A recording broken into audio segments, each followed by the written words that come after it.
n'ekibiina ekinaamuwa kaadi nga kwajjidde okuvuganya tujja kiboora. N'ekibiina ekinaamuwa kaadi nga kwazze okuvuganyiza mu by'obufuzi, abasiraamu tetulwa kwogera nnyo byabufuzi ku muzikiti, tujja kumuboora. N'ekibiina ekyo tukigire ki? Tukiboole, n'omukulembeze waakyo tumuboole.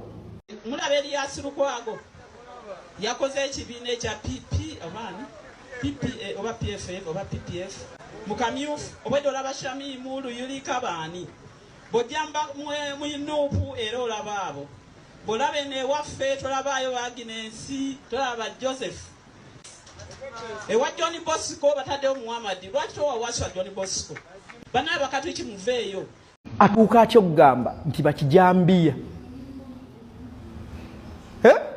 mbutufuŋŋamidde ebifo by'obufuzi bimeka bye tuli mu yaayi biriwa mbadde nkyabamenyera mu Nansana municipality Regina Bakitte ye meya si musiraamu mukatuliki twakkiriza batufuge.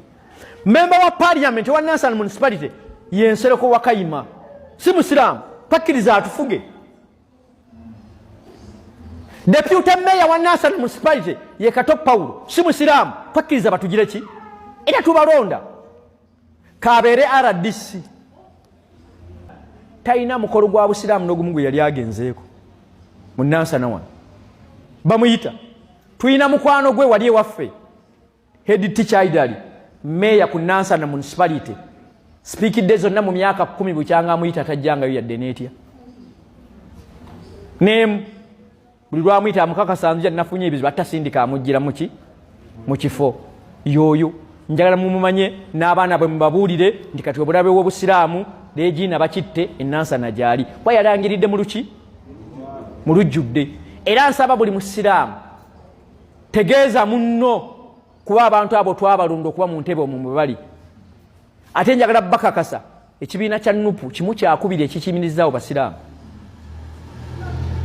abali mu kkomero abasibiddwa ensonga z'obufuzi kimu kyakubiri baki basiraamu bogera mu kkomero balabako kati omukyalo oyo bw'ayimirira n'agamba nti abasiraamu bukyanga abaawo mu Nansana tabanyanga nti mulimu basiraamu kibagamba kigambo kya kutuboora na kutusosola kya kika kya waggulu. Nsaba nammwe mumusosole ebifaananyi byengenda bibawe bya Regina Bakitte mumumanye bwafaanana mumusosole n'abaana mu masomero g'obusiraamu mubategeeze nti omulabe w'obusiraamu oba ku bigezo kibaako yaani kati aliwo gwe tumanyi ye Regina ki Bakitte. Era nsaba musabe Allah w'ekitiibwa amukakkanye mu bifo byonna byalimu ne chairman Ersuwa naleke kulabikako. Regina Bakitte oba wamuwa akalulungu omwagala ng'ali mu Nuupu kati mulabe eri obusiraamu. Buli musiraamu yenna mumutegeeza amaloboozi gano gatambule. Buli musiraamu yenna ategeezebwe waali nti omulabe w'obusiraamu gwe tuyina ye Regina Bakitte.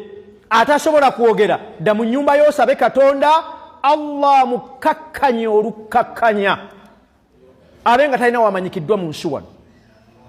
Ebitiibwa byonna byalimu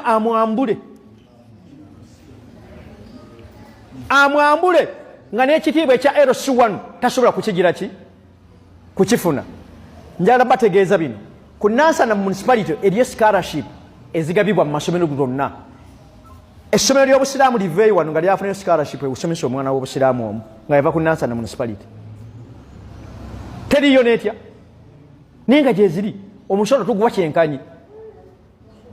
Ate bakadde baffe ab'enzikiriza ziryenda saaya bagambe nti no tulwanyisizaayo oyo omu eyavuddeyo n'ayatula nti mulabe waaki wa busiraamu. Tetujja kusirika naffe tulangiridde tumutaddeko olutalo. Regina Bakitte meya wa Nansana municipality ye mulabe w'obusiraamu naffe tumufuule mulabe waffe n'abaana baffe tubategeeze nti oyo mulabe waffe. Mashallah bakama baffe mwebali kututegeera mwebali kutuwuliriza n'abalala balabire ku ye just like that case closed.